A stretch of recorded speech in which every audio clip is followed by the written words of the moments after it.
Welcome to Insights for Manufacturing, the podcast that supports the UK manufacturing sector. Hosted by Jeff Beecham, the manufacturer's recruiter. Hello and welcome to Insights for Manufacturing. Today we're going to be discussing a relatively new online resource for the UK manufacturing and engineering sectors. I'm delighted to welcome my guest today, Sam Baynham, Managing Director of Conex Portal. Welcome, Sam, and how are you today? Very good, thank you very much. Thanks for having me. No, you're very welcome. You're very welcome. So before we find out about Conex Portal, Sam, can you give our audience a brief summary of your background prior to Connex? Don't know how brief I can be, but I can try. So I started life as a mechanical engineer, went through the normal product design, maths, engineering studies at A-level, ended up in mechanical engineering at Leeds Uni, then got graduate scheme work straight out of uni, worked for a software design company, stayed there for several years, and then moved on to start my own thing essentially. So this was about 5 years ago now.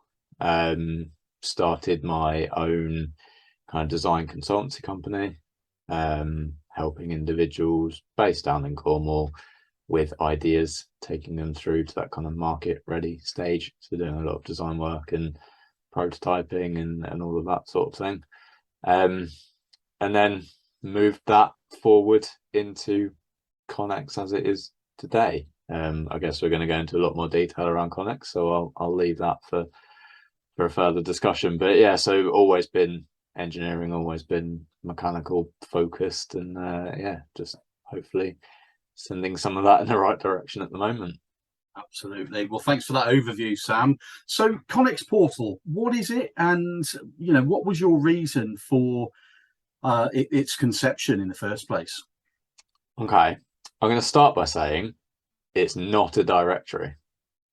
Number one, we're falling into that habit when you go into the digital world. Everyone knows that manufacturing needs to be more digital. People need to get online, cloud-based, whatever it is, to support their business. It's just the way that the world's going. There's no alternative. That's how we're going.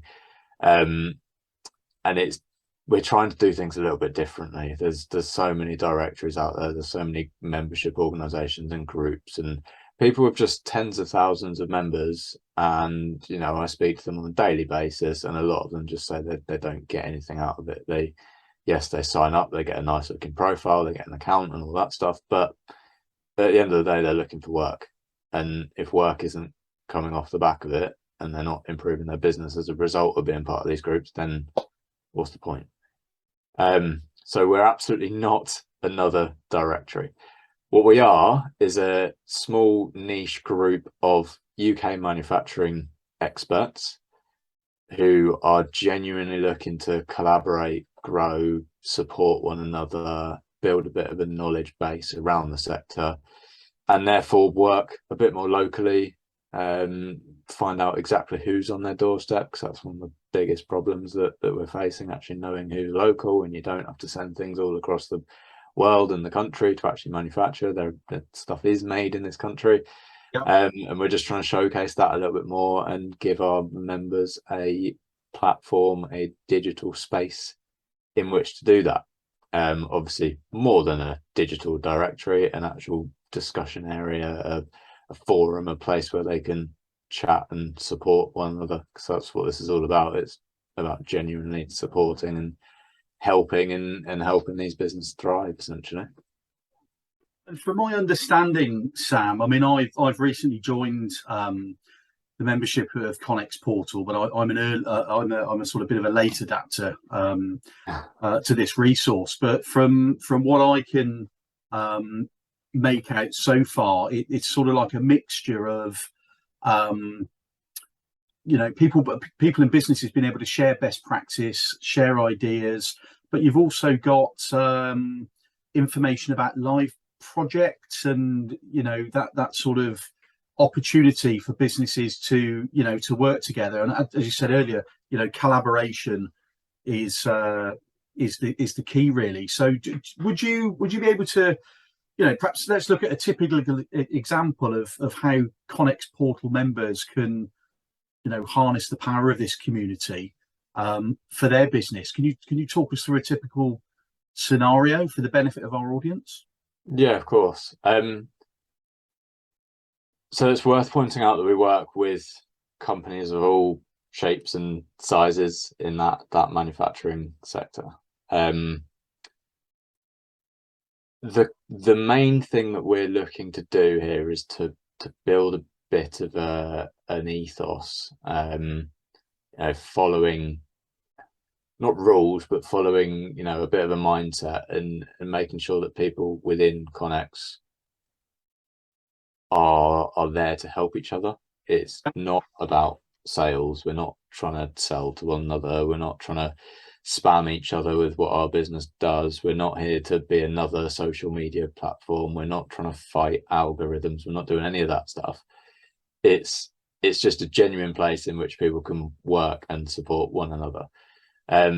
So I'm calling it a bit of a hybrid community at the moment. Yes, obviously it is powered by digital, and you sign up, you log in, you get your own personal profile in which on there you can engage with other members, you can post questions, comments, all of that sort of thing, which I'll go through in a second. But the hybrid side of it is the relationship side of things.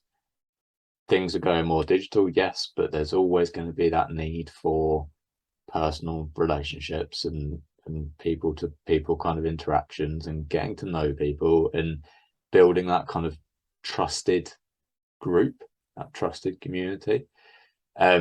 So yes, we do things on a digital platform, but we also do a lot of face-to-face. I'd spend half my life driving around the country and visiting people and seeing what people are up to, and trying to join those dots and really see where these connections can form and make space.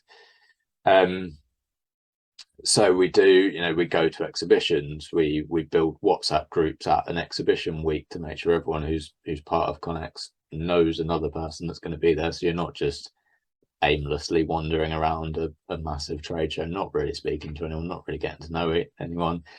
Put everyone in a group together, go grab a coffee, go meet a new person.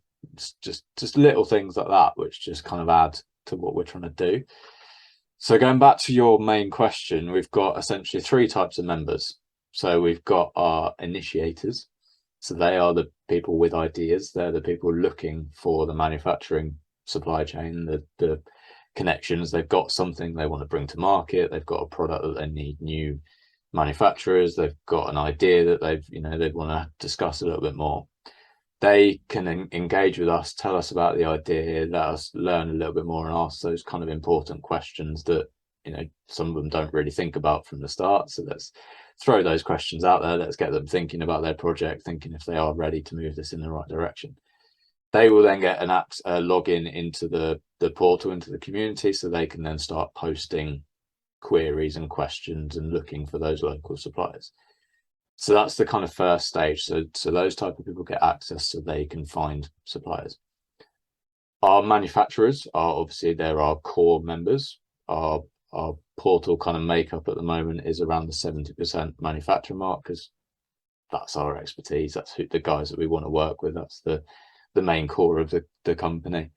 They get obviously the same login, they get a profile, they get to talk about their company, what they offer, that sort of thing on the kind of hotspot map that we've built.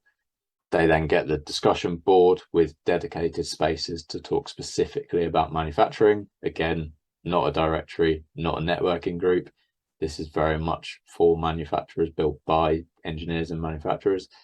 So they get that space of trusted connections to talk with other members, to ask those questions that they haven't quite thought about in the past. So yes, manufacturing is a focus, but they're all businesses at the end of the day. They might ask a question about HR or sales or marketing or whatever, and there might be a more established business within the community that can help them out with the right expertise, because they've been there before, because they're all manufacturers essentially doing, going through the same challenges and same processes. So they've got access to that, and obviously these initiators are feeding projects into there, so our manufacturers are able to pick projects as they go from there. once the community grows and you get more collaboration across that space, members start to work with members. So naturally, members will find their own projects organically from their existing sales pipelines, but they're always going to need additional suppliers. So, you know, a CNC manufacturer, for example, might get a project in, but it needs a few design tweaks and they might be too small and they might not have the design house in-house, so they can send it off to one of our design members, for example. Again, just going down the CNC route, they may need some coating and finishing, anodizing, whatever it is after the process, and they can do that within Connex because there's people that can support that. So there's that kind of sustainable level of growth within the portal. So the members are sharing work with other members as well. They're obviously then getting work from these initiators. And then on top, the other side, so the third type of member is our service providing members. So this is kind of making up that final 30% at the moment. And these are, much like yourself, manufacturing focused service providers, essentially. So they're not technically making something themselves, but they are providing a service directly for manufacturers. So it forms that whole ecosystem from starting a project, making something, to finishing and essentially selling the project. So we've got manufacturing marketing companies on there. We've got some HR support, sales, software developers, that sort of thing, but all focusing on manufacturing. So it builds that ecosystem where people can really support and help each other. So all those members get access to our events, they get access to their kind of own account, they get access to the discussion area, they get access to us as a kind of resource as Connex, so we can help support them, help them grow, help them, what do they need at the end of the day? That's what we're here for. If they need an introduction into someone that does X, then we'll make that introduction directly. And it's just building that trusted network, that genuine resource that I think people are crying out for at the moment. You mentioned the map, or the interactive map. This is, I think I did see it on there the other day. This is sort of a little bit similar to Google Maps, where you've got members pinpointed in the different geographic locations, which is really good because, you know, when I'm sort of researching businesses, sometimes I will use Google Maps to see what type of companies are in a specific location, because sometimes having that visual as opposed to just a list of businesses is really useful, you know. And I suppose your members can quickly find out who they've got, you know, just from looking at the visual geography, who's in that sort of area for them, who can they network with, you know, even if they haven't got a need for any services, you know, from a networking point of view. I mean, personally, I'm loath to just going along to any old networking event and trying to get something out of it. You know, it's got to be more targeted. So I really like the fact that you've got that map on there, and I guess that will grow as the membership sort of grows as well. It's building those local connections. Yes, we all have our existing contacts, our existing suppliers, but there's no harm in knowing someone 2 miles down the road that you didn't know before. Yeah, you may not be able to share work at this point, but you know, knowing they're there is really important. Go down, have a coffee with them, go have a bit of a chat and just see what they do. It might spark a new idea, it might spark a connection. They may know someone another 2 miles down the road that you need to talk to. There's just so many benefits to it. Like if you're working with local suppliers, you can literally be there within minutes instead of chasing it across the other side of the world or the other side of the country. There's just so many benefits to it, and it's something that we're really trying to implement with this map. It's just letting people know that who is literally on their doorstep. A business, are your members typically, I mean, are they sort of engineer, manager level, director level? What does that demographic look like, Sam, within the membership hub? Honest answer is anyone. A number of reasons. We work with some very small companies as well as some much larger companies. Small companies can literally be one-man bands, so they are a number of reasons. We work with some very small companies as well as some much larger companies. Small companies can literally be one-man bands, so they are doing anything and everything themselves. so giving them this space to, you know, support and grow and connect with like minds is really valuable for those types of people. It gives them that kind of feeling of being part of something, like being a bigger business. Essentially, they've now got this whole resource to draw down on rather than just themselves struggling through it. Like, I've been there when I was in my original business designing things for people. It's hard.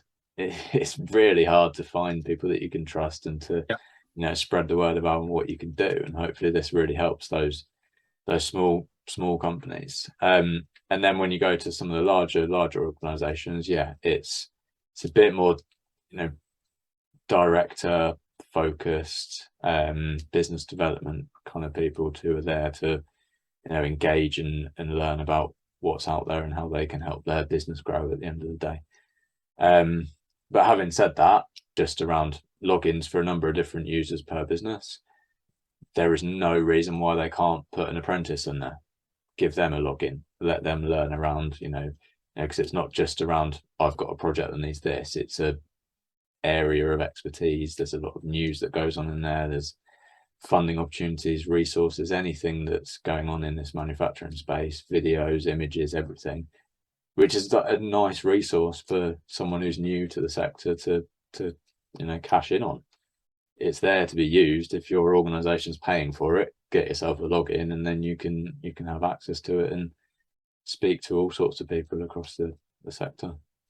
And that's a good point about the you know, being open to, you know, people at apprentice level. You know, it's almost like having a secondary group of people that they can, you know, find information from or share challenges with, you know, outside of their, you know, their own organization where they are being trained as an apprentice, outside of their you know, college or, you know, apprenticeship academy, whatever it might be. I think a lot of apprentices, you know, they're very, very keen. They've got the bit between their teeth about, you know, learning that knowledge. And sometimes if you're only fed information from your existing business or your employer, you're getting one set of information, whereas, you know, if you're aware of other businesses that do something slightly different, I think that can only stimulate a young apprentice's mind in terms of the possibilities in a career in manufacturing, really. So that's another good well, yeah, there's a lot to be said around empowering the whole team to feel like they're part of the business, to therefore help and grow and support. And it just gives them that, you know, feeling of responsibility. If they're given essentially being in charge of this platform and being in charge of this for their company, they could come across an opportunity which can help their parent business grow, essentially. And that's, you know, important for all business, not just manufacturing, everywhere. Just giving the employees that sense of actually being part of something rather than just being there to collect a paycheck, work 9 to 5, and that's it. That's something that I'm quite passionate about, but we go into that separately, I think. And you're clearly, you know, very passionate about UK manufacturing, Sam, UK engineering. You know, there's been a lot of, you know, well documented pain points in the media.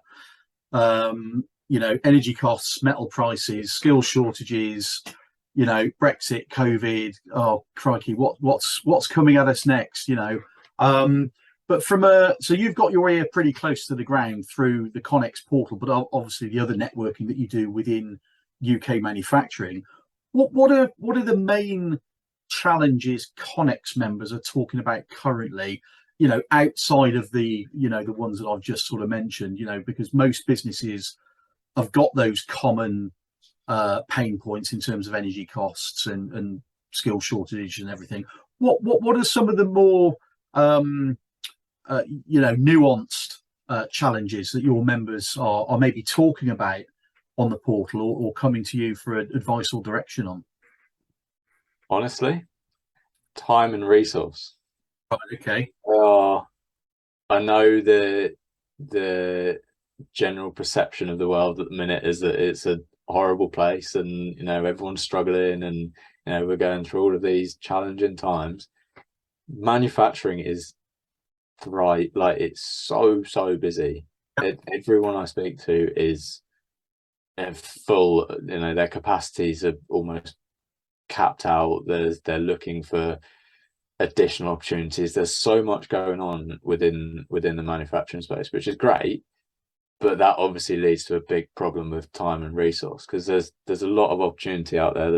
There is funding out there. There is support for these companies, but how can they find the time to sit through a funding application that's going to take 3 days to fill in all the forms and to do it, when they've got work that needs to be completed? At the end of the day, they're there to make, go right back to basics. They're there to make something.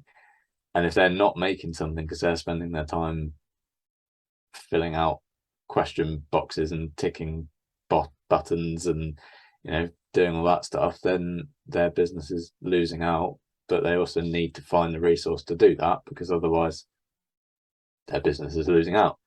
So it's that juggling act almost of, we've got plenty of work going on, but there's also other opportunity out there. There's other things going on that we should be being part of, but we can't be part of it because we don't have the resource all the time. So it's just a way to kind of streamline that process a little bit, a way to restructure things just so people know what's available to them. They're not scouring through pages and pages of information to find that one thing that could be perfect for their business. It needs to be right.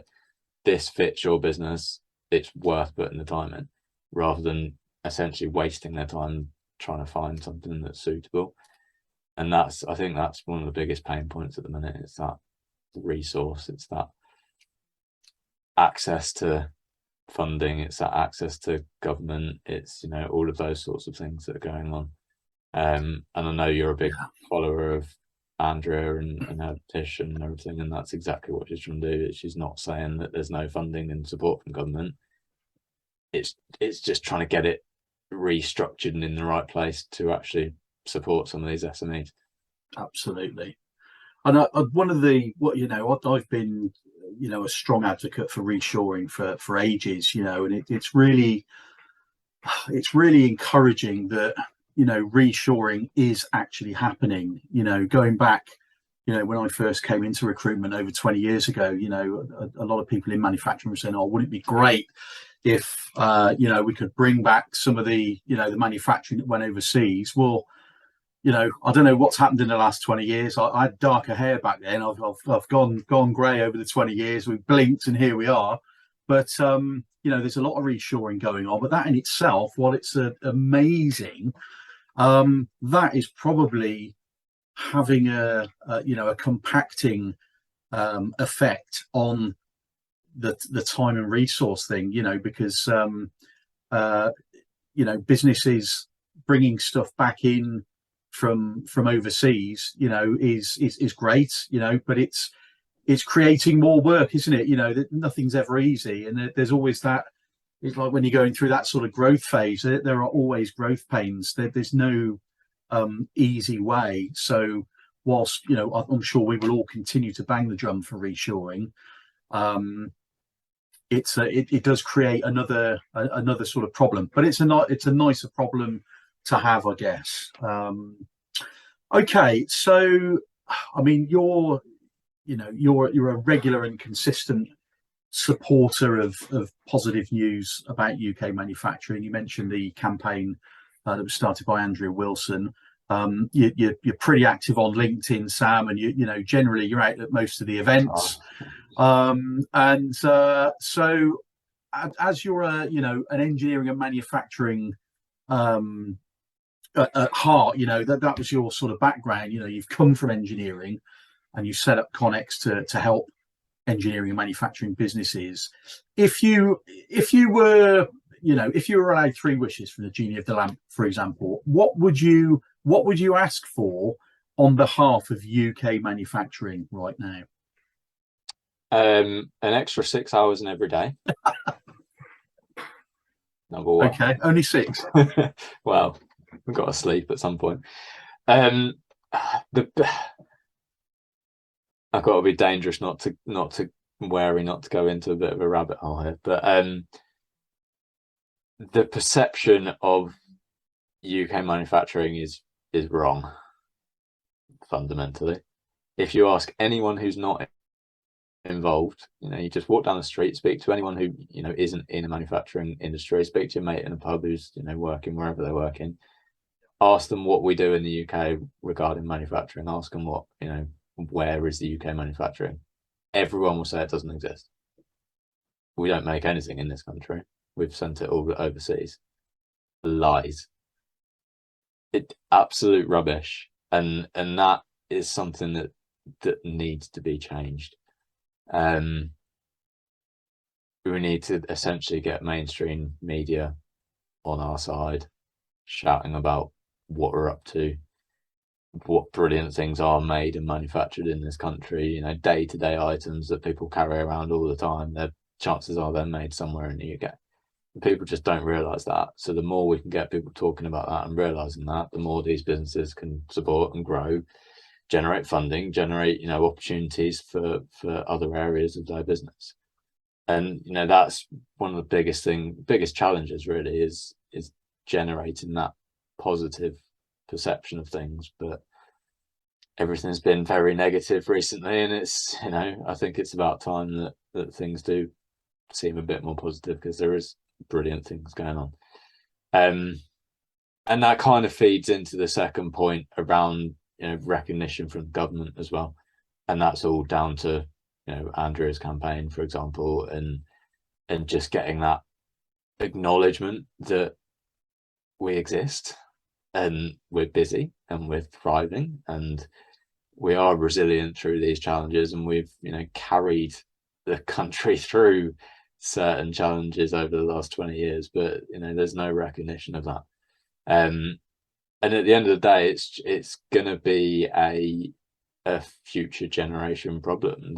You know, the more or the less kids in school that are taught about manufacturing, it is a genuine career opportunity, the less, you know, manufacturing is going to grow in the future. It needs to be there. It needs to be front and center. It's not a dark, dingy, oily, greasy, you know, space from the 60s. It's a high tech, high quality environment to work in. It's exciting, and you're building brilliant things and designing brilliant things every single day. And it needs to be, the perception around the whole manufacturing space needs to change. Manufacturing pays pretty well as well, you know, compared to, you know, a lot of other industries. You know, even run of the mill jobs in manufacturing pay more than a lot of other sectors. So, you know, there's so many reasons for people to be aware of just how much it offers this country. So okay, and the third thing, if you could change something, or done my three, haven't I? I'll give you a bonus one. I'll give you a bonus one. Figures, but I'd probably say around 70% of manufacturing shows are around that area. I was speaking to, I can't remember who it was, but I was speaking to someone on the call the other day, surprised that I'd started this business in Cornwall, because, you know, Cornwall has that perception of beaches, pasties and summer holidays and not much else. There's all sorts going on down here in UK manufacturing, but again, it's not perceived as that, and I know that's the case for other elements of the country. Manufacturing is everywhere. Yes, it's on industrial estates. Yes, it's not in city centres. You don't really see it, but it's everywhere across the whole country. And I think that, again, needs a bit more recognition and understanding. And, you know, but the manufacturers need to be out there as well. They're, you know, we're very good at hiding away, getting a job done, and not really shouting about what we're up to. If, you know, if we can change that side of things from the manufacturers, then more people would recognise what's actually going on. And it's not just a Midlands thing. It's, you know, there is manufacturing in every corner of the country. So maybe we need some more regional exhibitions, and you know, that's good for inward investment, isn't it, as well, for different regions of the country. You know, the government and other people are talking about levelling up. You know, this is a little facet of levelling up, isn't it? You know, let's have a you know, an even spread of recognition and media coverage for, you know, different industry sectors, but different parts of the country as well. the NEC is always good for me because I live in Birmingham, so I generally tag along to things at the NEC. But I'm actually going to make a bit more of an effort to go to some of the more further flung locations. There was one up in Scotland, actually, I think in November, by the National Manufacturing Institute of Scotland. I'm pretty sure it's November.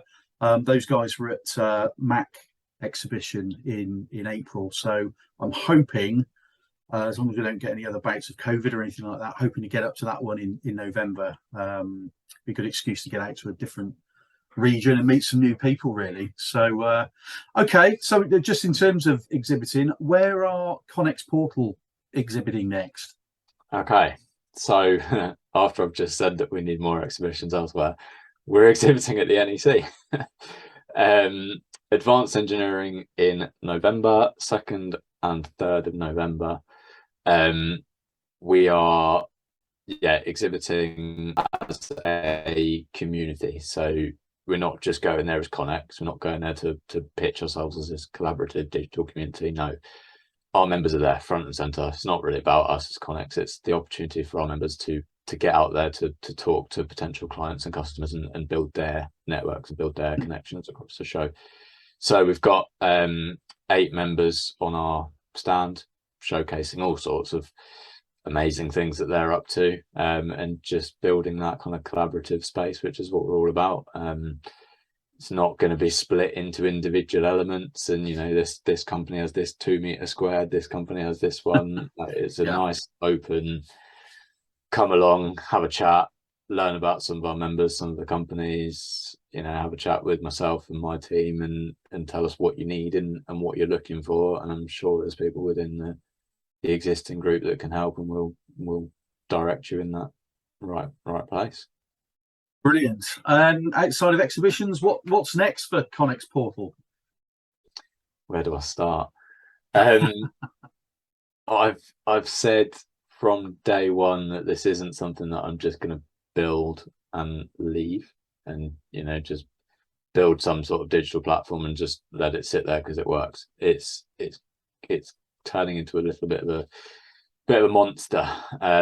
There's plenty of ideas, plenty of things that we're looking to do, all just to streamline and make things more efficient for people. We want this to be a place for business in general to thrive. I know social media has its positives, and I'm not going to go slating social media, but I said it at the start, there's a lot of algorithms, there's a lot of things that you're trying to beat, and you know, you're essentially scattergunning your approach across social media to try and find the right people to connect with. And I just don't think that's the most efficient way to do business. So that's what Connex is becoming in the future, let's say. And there's a lot of ideas around that, how we're going to support local business, build genuine connections, form these collaborations. I think I've said collaboration about 50 times in the last 20 minutes, but it's good. Core, it's the key word. It's what the ethos is all about. It's genuine relationships on a digital platform with that kind of hybrid personal approach. And yeah, I know there's loads that we can do, there's loads that we are doing in the background, and it's a constantly evolving and growing thing. 'Cause at the end of the day, it's not ours. Yes, it's Connex, yes, it's a business, but it's what our members want, and we speak to them on a daily basis. We're getting feedback from them, we're learning exactly what they need, what they want, and then we're putting that into action. Well, good luck with all of the things you've got planned for the platform over the coming months. Just finally then, Sam, what's the best way for businesses or individuals to contact you for support or to find out more about Connex Portal? So the website is connex-portal.co.uk, and there's one N in Connex. Or myself on LinkedIn. I'm sure we can put the links on the where we share this out. Email is info@connex-portal. Anyone can contact me about anything. I'll find the time to talk to anyone about any ideas, and you know, we'll essentially help you grow and connect with our community. Well, thank you very much for that, Sam. It's been a real pleasure talking to you today about Connex Portal, about manufacturing in general. And let's get it in one more time. It's all about collaboration. So that wraps up today's episodes. Thank you very much to Sam Baynham. I hope you've enjoyed our discussion. Thank you for listening, and look out for the next episode of Insights for Manufacturing. See you next time, and bye-bye.